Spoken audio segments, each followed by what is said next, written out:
Good morning. It's a great pleasure to be here for the third meeting of the INDUS-X, hosted this round by the Hoover Institution. I would like to thank our sponsors, including USISPF, for their support and the critically important U.S.-India defense relationship, and for inviting me here to speak this morning. The 21st century has undergone an extraordinary transformation in U.S.-India relations. It hasn't always been this way, especially in defense cooperation.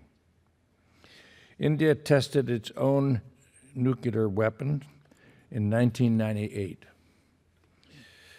which was built entirely by scientists in India.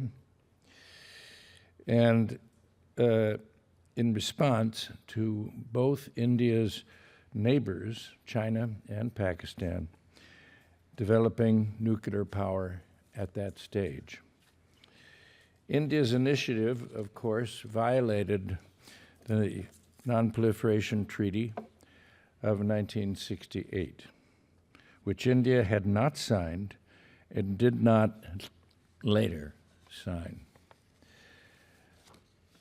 However, aside from not signing the Non-Proliferation Treaty, in my view, India acted responsibly, and in hindsight, compared to other nations since then, India has handled its affairs in a responsible and respectful way.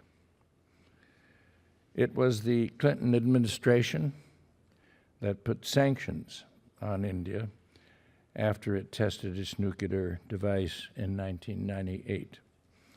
This is now a lesson in what not to do to a friend.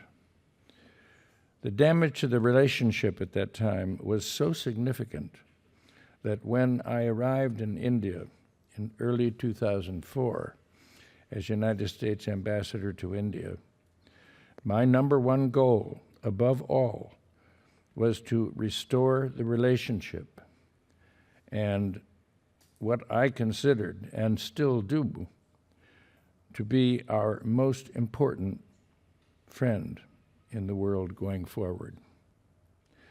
In February of 2005, President George W. Bush and then Secretary of State Condoleezza Rice proposed a remarkable plan to India to work with the nations of the world and the IAEA to bring India into the world's group of nuclear powers. Thus, the U.S.-India Civil Nuclear Agreement, which took 4 years to negotiate, including getting it and including over that time overwhelming bipartisan political support in our Congress, which was required to change the laws concerning this initiative at that time. The bipartisan cooperation for India has carried forward through today. This agreement was signed into law by President Bush on October 8, 2008, followed by Secretary Rice and Indian Foreign Minister Pranab Mukherjee, signing together the 123 Agreement on October 10, 2008. This act of respect, trust, and friendship has done more to not only restore our strategic relationship, but also, I feel, laid a sound foundation that both India and the U.S. have built on in the years that have followed.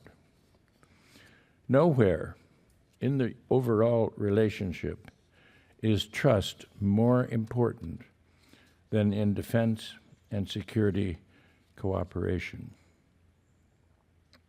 During the period of 2004-2008, when the civil nuclear deal was negotiated, the U.S. and India, for the first time, began cooperation along the lines of defense dialogues, joint military exercises, technology transfers, intelligence sharing, and India procuring defense equipment like the C-130J Super Hercules and the P-81 Maritime Patrol aircraft. To put this in perspective, before the signing of the new framework for the U.S.-India defense relationship in 2005, defense trade had fallen to less than $100 million.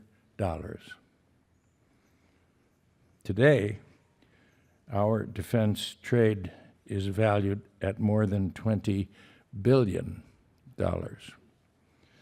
I feel that both the U.S. and India must be recognizing how valuable it is going forward that the world's largest and the world's oldest democracies are friends, and that we trust and respect each other in a world of uncertainty, with China, Russia, and Iran holding different values and questionable integrity. This two-day summit at the Hoover Institution will highlight not only where things stand, but also what we look forward to in the future.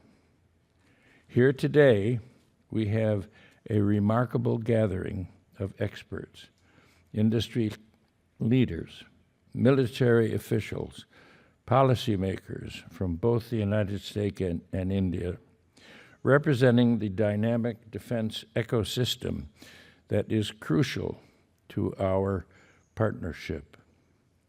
This ecosystem is a testament to the partnership between our two nations, a collaboration built on respect, shared values, mutual trust, and common security interests. It is our great good fortune here at Hoover to have Condoleezza Rice as our director, whose leadership and vision have been instrumental in shaping Hoover's U.S.-India program. Secretary Rice's profound understanding of global affairs and her dedication to fostering stronger ties between our two nations have laid the groundwork for a more strategic and comprehensive partnership. And we welcome here today guests traveling long distance from India to be here with us today. We have military leadership from both countries represented, and I thank you for your service and for your commitment to our peace and prosperity and for our growing friendship. Thank you very much this morning.